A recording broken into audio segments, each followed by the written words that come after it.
I can still hear the clinking of champagne glasses, the laughter, the string quartet playing some over-rehearsed song in the corner. It was supposed to be a celebration, my husband's family throwing us a grand party in Manhattan, honoring our 7th anniversary. 7 years. I was just there, smiling like I believed in forever. But I didn't know forever was about to end with one word. Daddy. The voice was small, innocent, and sharp as a blade. Heads turned. A boy, maybe 6, walked through the doors with his tiny hand locked inside the grip of my best friend's. Camille. My Camille. My other half since high school. The one I trusted with secrets I hadn't even told my husband. The boy tugged her toward the stage where my husband was speaking, thanking everyone for their love and support, calling me his rock. My stomach twisted when the boy called again, louder this time. Daddy! The word sliced through the music. The violinist's bow froze midair. Conversations died. My heart pounded so loud it drowned everything else. I watched my husband's face, the flush of panic, the tightening of his jaw, the way his eyes darted from the boy to Camille and then to me. And that was all the confirmation I needed. Gasps rippled through the crowd. A cousin whispered too loudly, "Is that his kid?" Someone dropped a glass, the shatter echoing like a gunshot. I couldn't breathe, but I forced my body forward, every step loud on the marble floor. "Do you want to explain?" I said, voice steady but trembling with rage. "Why my best friend just walked in with your son?" Camille opened her mouth, but I raised my hand, silencing her. This wasn't her moment. It was his. My husband, Michael, stammered. "Ashley, it's not what you think." "Not what I think?" My laugh came out broken, sharp. "Then please, enlighten me. Because I think you've been sleeping with her for years. I think you've been raising a secret family while standing beside me, smiling in every Christmas card. And I think this child just exposed you to the entire family." The room buzzed, phones discreetly lifted, recording. His family, his colleagues, his friends, all watching. No exit. Michael stepped down from the stage, reaching for me. I slapped him so hard his head whipped sideways. The sound cracked through the silence, and someone actually gasped like they'd been struck too. "Don't you dare touch me," I said, voice shaking with fury. "You made me the fool. You stood up here calling me your rock while you laid in bed with her, with my best friend." Camille tried to pull the boy back, but the child clung to Michael's leg, innocent in all this. "Daddy, why is she mad?" My chest caved in. That little boy had no idea his presence detonated the bomb. I knelt to his level, tears threatening but not spilling. "Sweetheart, you didn't do anything wrong." My voice broke on the last word. I stood, glaring at Camille. "You? You looked me in the eye at my wedding. You held my dress when I went to the bathroom. You swore you loved me like a sister. And all this time you were sleeping with him? Bearing his child?" Her lip trembled, but I didn't wait for an answer. I turned back to Michael, who had gone pale, his voice caught in useless stammers. "Ashley, please, let's talk privately." "No," I cut him off, my voice louder than the quartet had ever been. "We'll talk here, with your family listening, with your business partners listening, with the world watching. You want to humiliate me in front of everyone?" "Congratulations, Michael. You just humiliated yourself." The whispers had grown into full-on murmurs. Some people left, others stayed, phones out, their eyes wide like they'd just scored front-row seats to a Broadway tragedy. I ripped the diamond bracelet from my wrist, the anniversary gift he'd handed me only hours earlier. I hurled it at his chest. "Here's your symbol of love back. It means nothing, just like our vows, just like your promises." The bracelet hit the floor with a dull thud. I turned on my heels, ignoring the tremble in my legs, ignoring Camille's pathetic tears, ignoring Michael's desperate reach. My heels clacked like a countdown. I reached the ballroom doors, swung them open, and before stepping out into the Manhattan night, I looked over my shoulder. "You ruined everything. But you forget. I've always been smarter than you. And now, Michael, I'm going to make sure you pay for every single lie." The doors slammed behind me. Out on the curb, the September air slapped me awake. My chest heaved, my hands shook, but inside my veins something burned hotter than humiliation. Rage. Focused. Cutting rage.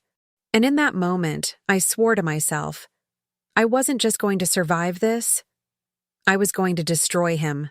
People think betrayal starts with one moment, but mine was years in the making. Michael and I met in Central Park during a charity run. He was bold, magnetic, the kind of man who made me feel like I was the only one in the room. We married young, fueled by ambition and promise. I thought I was building a partnership. In reality, I was carrying the weight. When his startup stumbled, I kept us afloat. My mother's inheritance became our down payment on the condo, the safety net for emergencies, and the reason we never defaulted. The mortgage was in my name, the spreadsheets were mine, the discipline was mine. He called me the CFO of our life, and I wore that badge with pride, blind to the irony. Then came Lily. Our daughter changed everything. Sleep schedules, priorities, the way I saw the future. I shouldered the doctor appointments, the preschool lotteries, the endless late nights with fevers and nightmares. Michael adored her in public, but at home he treated fatherhood like a performance he could clock in and out of. I told myself he was learning, but deep down I knew he was drifting. Camille, my best friend since high school, was family to us. She knew where I hid emergency cash, knew Lily's bedtime routine, and even had the spare key. She was the one I trusted to babysit, the one who cried at my wedding and swore she'd always protect me. That oath was a joke. The signs of betrayal weren't subtle. Michael started hiding his phone, changing his cologne, inventing half-marathon training sessions he never followed through on. He talked casually about Camille, slipped her name into conversations that didn't need her in them. We tried that sauna place. Good for inflammation, he'd say, as if the word we didn't slice. I brushed it off. He was my husband. She was my best friend. They were safe. But then the cracks widened. Dinners charged to our shared card while I sat home with Lily. A glitter smudge on his collar from a work event. The second phone he kept in his gym bag. I lived in denial until someone I couldn't ignore handed me the truth. It was my sister, Mia. She called late one night, voice shaking. She'd seen Michael and Camille together at a restaurant, holding hands under the table, leaning in too close, the kind of intimacy you can't mistake. She even took a photo. I stared at that image until my stomach burned. Still, I wanted to believe there was another explanation. Then Lily sealed it. One morning she climbed into my lap and said, "Daddy forgot his little phone, the one he keeps in Auntie's shoebox." She said it with the innocence of a child, but the impact was brutal. There it was, the affair, the secret, the double life, confirmed by my own daughter. The denial died that morning.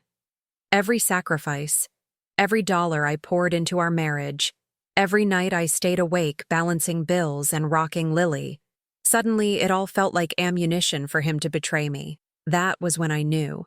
This wasn't just about heartbreak. It was about justice. And I was done playing blind. The morning after the party, I didn't collapse into grief. I woke up electric, like someone had poured ice water straight into my veins. The humiliation had burned away any hesitation. I wasn't going to scream, beg, or wait for his excuses. I was going to dismantle him. The first thing I did was pull Lily into bed with me, wrap her in the purple blanket, and whisper, "Mommy's got this." She didn't understand the weight of those words, but I needed to say them out loud. She was the only reason I couldn't afford to be paralyzed. By noon, I was already moving. I opened my laptop and logged into every account with my name on it. Joint checking, frozen, credit cards, canceled replacements sent to my address only. His favorite platinum card, the one he flashed at restaurants, was useless before he even swiped it. My mother's inheritance safely moved into an account he couldn't touch under a new bank entirely. Then came the lawyer. I dialed Tessa, the college friend who'd nagged me for years to update the prenup. She didn't even let me finish my story before she said, "Good, about damn time. Send me the financials and I'll start drafting." Her voice was steel, and for the first time in months, I felt steady. Next, the house. Our condo had doubled in value since we bought it, and my name alone was on the deed. I called a realtor I trusted and asked for a market assessment. She emailed me comps by the afternoon. Just like that, I could see a future where the sale funded not just my survival, but my revenge. Packing was strangely therapeutic.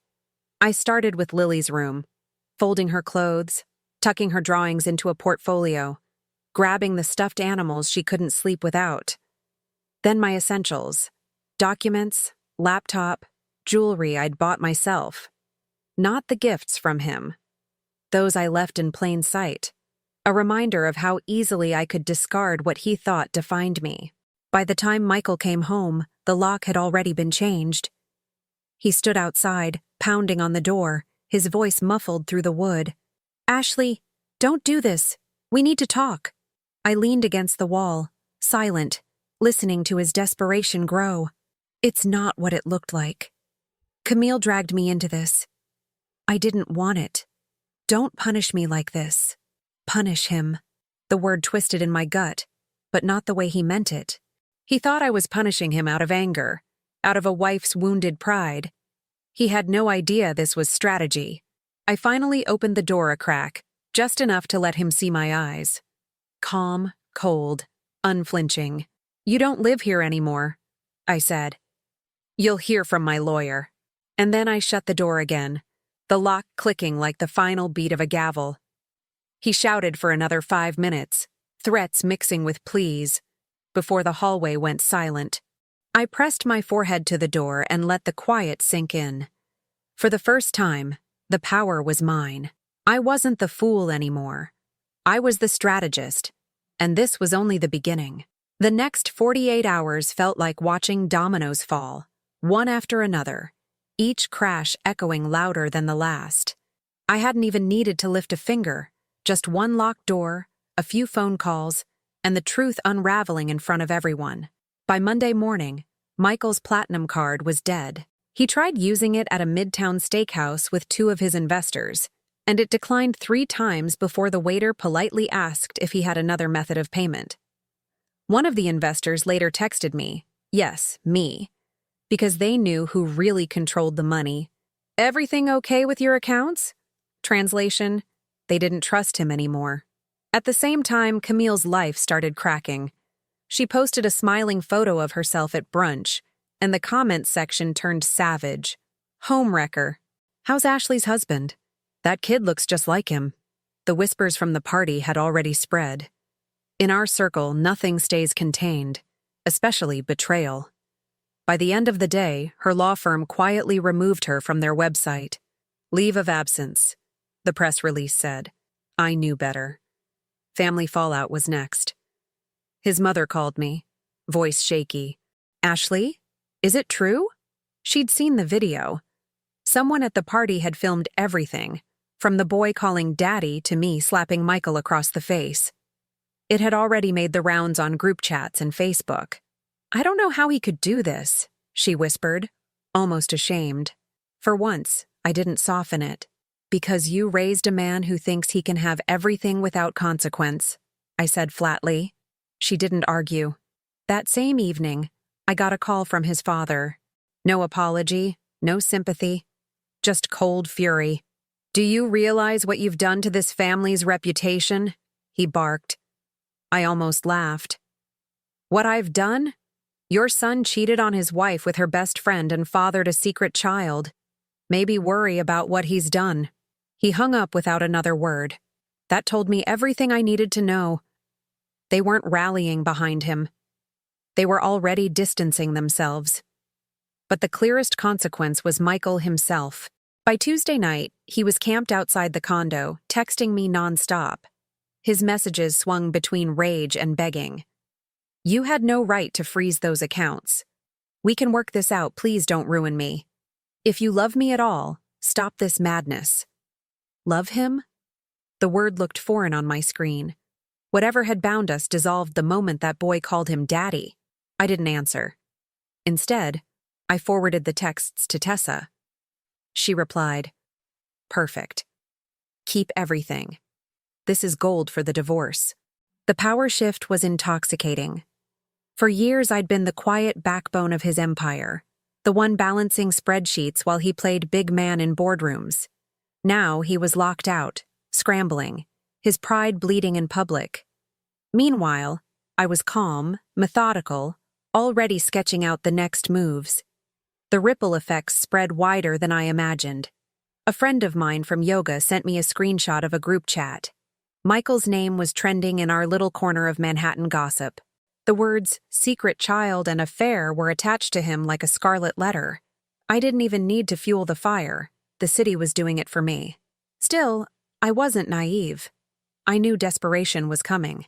And sure enough, on the third night, he showed up at the building again, buzzing the intercom until the doorman threatened to call the police. When I finally looked out the window, I saw him standing on the sidewalk, hair disheveled, tie undone, shouting my name into the empty street. "Ashley, please, don't do this to me." His voice cracked. "Think about Lily. Think about us." For once, the performance wasn't for investors or family. It was for survival. I watched him from behind the curtain, my daughter asleep in the next room, and I felt nothing. Not pity, not anger, just clarity. He was finally learning what it felt like to lose control. And this was only the first taste.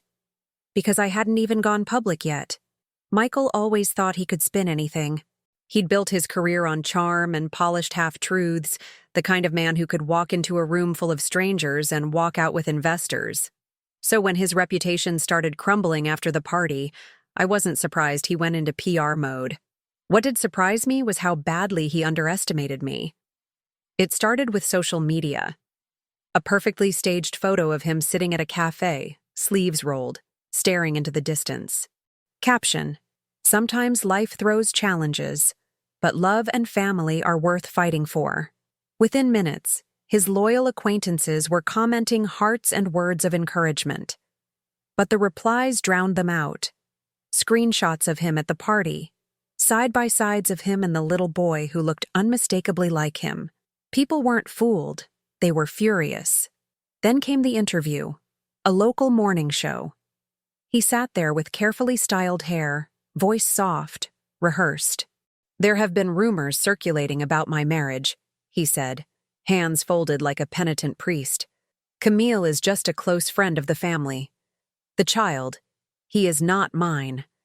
People are twisting things to hurt my family, to hurt me." I watched it on my phone while waiting for Lily's dance class to finish, and I almost laughed out loud. The lies dripped from his mouth like honey, but I knew exactly how to turn it sour. That night, I released the first receipt. Screenshots of texts between him and Camille, the ones my sister had captured on his forgotten phone before I locked him out. His words weren't ambiguous. "I can't wait to hold you again. Don't worry, Ashley will never know."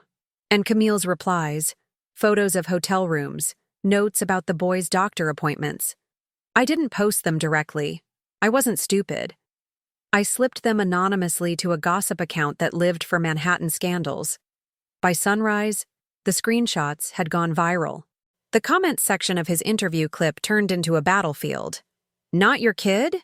Then why are you texting about pediatric checkups? Close friend? You mean the mother of your son?" By noon, the hashtag #DaddyLiar was trending. Strangers were stitching his interview on TikTok, reading his texts out loud in mocking voices, exposing every contradiction. His attempt at damage control had detonated in his face. Camille tried to defend herself. A shaky Instagram story, makeup streaked, muttering about privacy and misunderstandings. But within an hour, someone leaked emails from her firm showing she'd been reprimanded months earlier for inappropriate personal conduct affecting professional responsibilities. The internet connected the dots. She deleted her account by the end of the day. Michael's business partners started calling me, not him. One of them asked bluntly, "Can you confirm if he's really the father of that child? Because if so, our investors will pull." I didn't give them details. I just said, "You should prepare for more to come." The silence on the other end was answer enough. I wasn't out for chaos. I was out for exposure. Every lie he'd wrapped himself in, I wanted stripped in public. So when the morning show clipped his denial into a highlight reel, I made sure the gossip account dropped the most damning piece yet. A paternity test. Camille had once stupidly emailed him the paperwork, proof of his name listed, his signature scrawled at the bottom. He must have thought I'd never see it. But I had it saved. That document shattered what was left of his credibility. The boy wasn't just rumor, he was fact. His fact. The backlash was merciless. Memes, hashtags, think pieces. People digging up old photos of us as a couple and circling details. Was he with Camille here too? Even people I'd never met tagged me, cheering me on, calling me the Queen of Receipts. For once, strangers were on my side. Michael tried one last move, hiring a crisis management firm. They released a bland statement about regrettable misunderstandings and the importance of protecting children from online speculation, but it was too late. His credibility was gone. His brand was gone. And his attempts at painting himself as the victim only made him look smaller. The irony was delicious. The man who lived for the spotlight was now being devoured by it.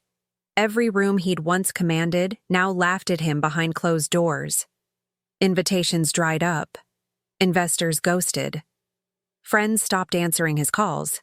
I sat in my kitchen one night, Lily asleep down the hall, phone buzzing nonstop with updates. I didn't feel giddy. I didn't even feel vindicated. I felt steady, controlled, like a surgeon watching a tumor shrink after months of treatment. This wasn't about rage anymore. It was about justice, balance. He'd wanted a war of perception, and I'd given him exactly that, except I had the arsenal he never imagined. By the end of the week, he was finished.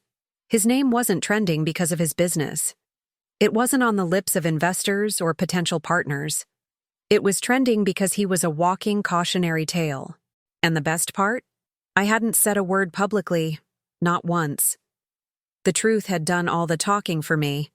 I used to think courtrooms were sterile places, all wood panels and forced civility. But when you're fighting for your life and your child's future, the courtroom feels like a battlefield.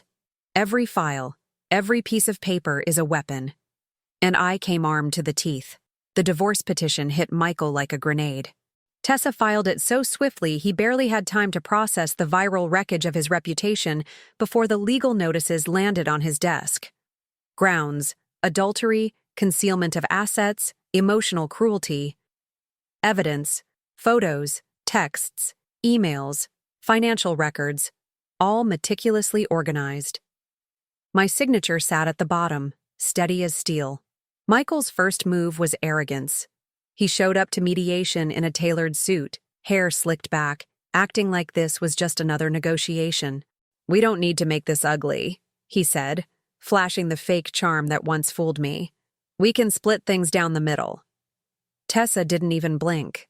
Considering the condo is in Ashley's name, the joint accounts are already frozen, and she has proof of your extramarital child, I'd advise you to think carefully about what middle means.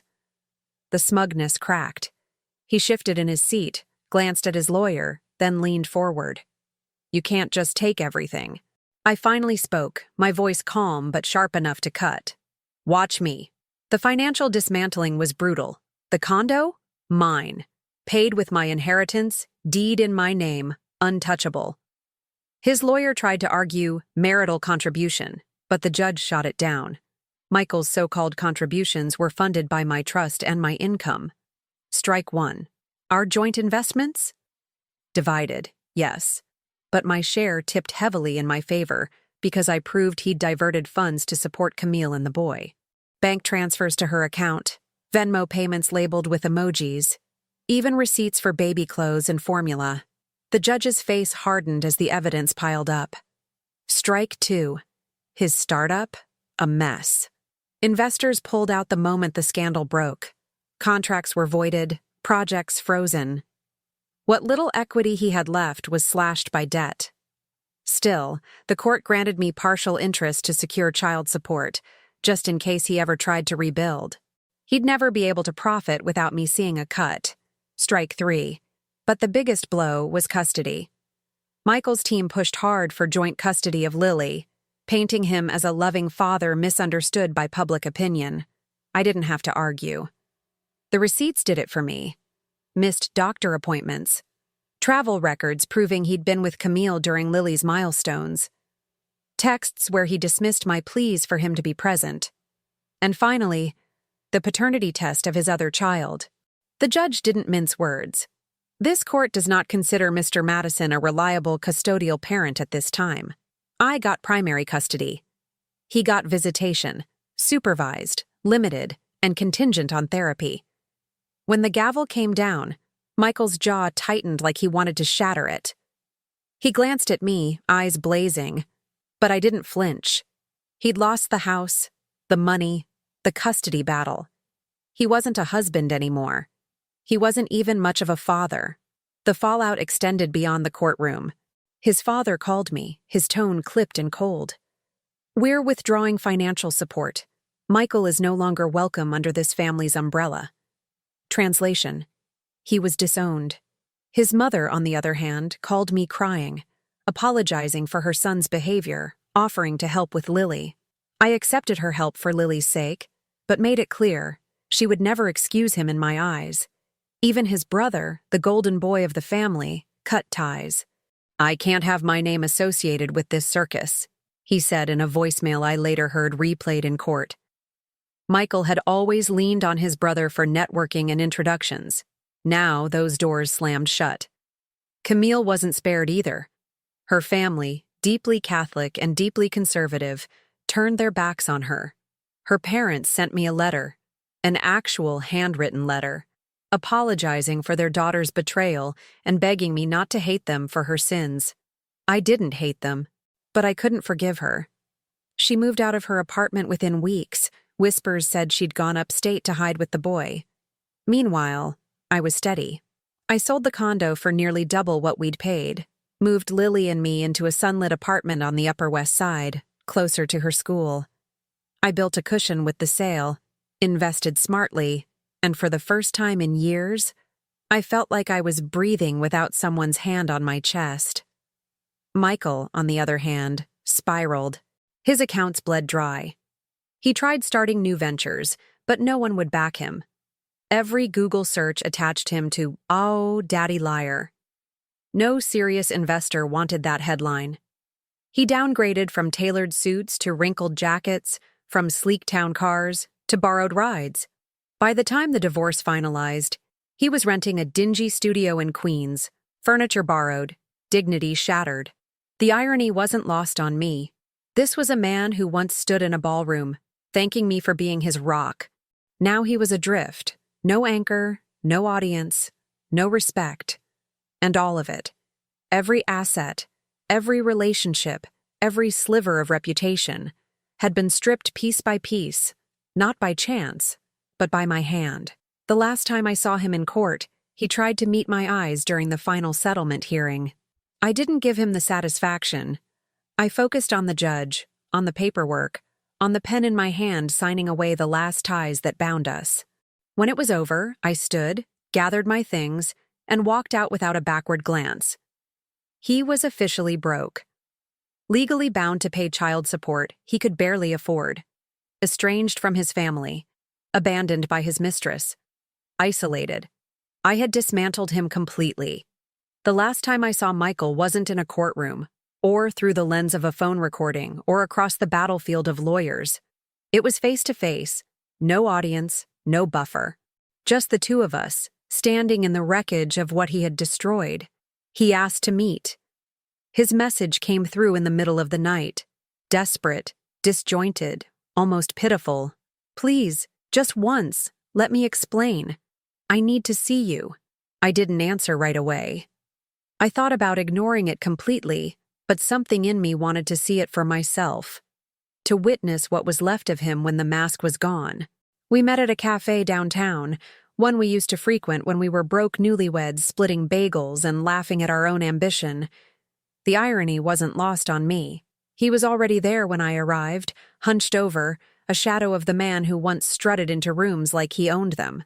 His suit didn't fit. His tie was crooked. His hair had lost the shine.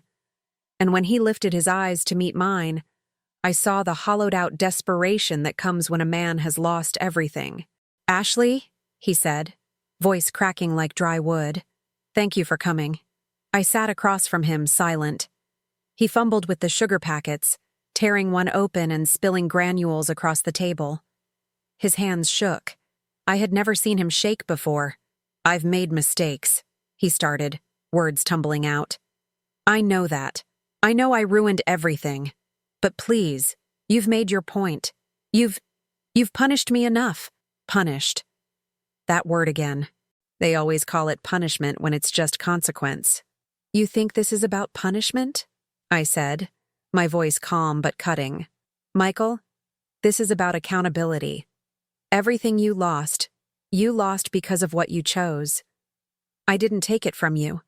You handed it away." He leaned forward, eyes wide. "I can change. I swear I can change. I've been going to therapy. I've stopped drinking so much. His voice broke. "I miss Lily. Please, Ashley. I'm begging you. I can be better." My chest tightened, but not out of love, not even out of pity.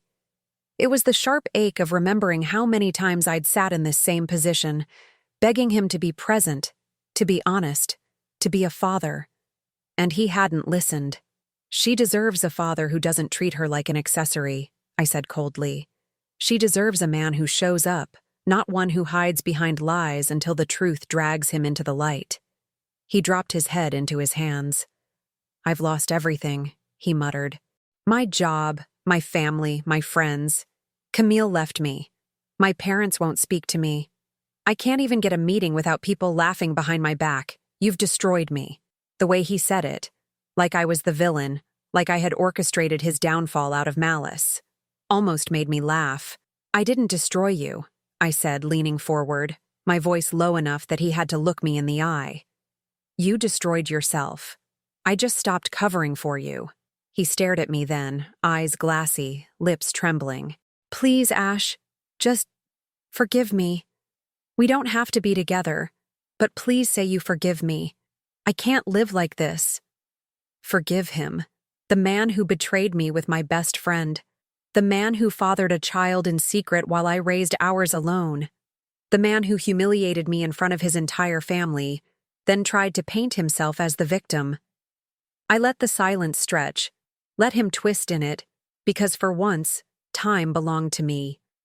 Then I spoke. "You want forgiveness?" I said, my voice like ice. "Forgiveness is earned. And you've done nothing but run from the truth. I don't forgive you. I don't hate you either. You're not worth that energy.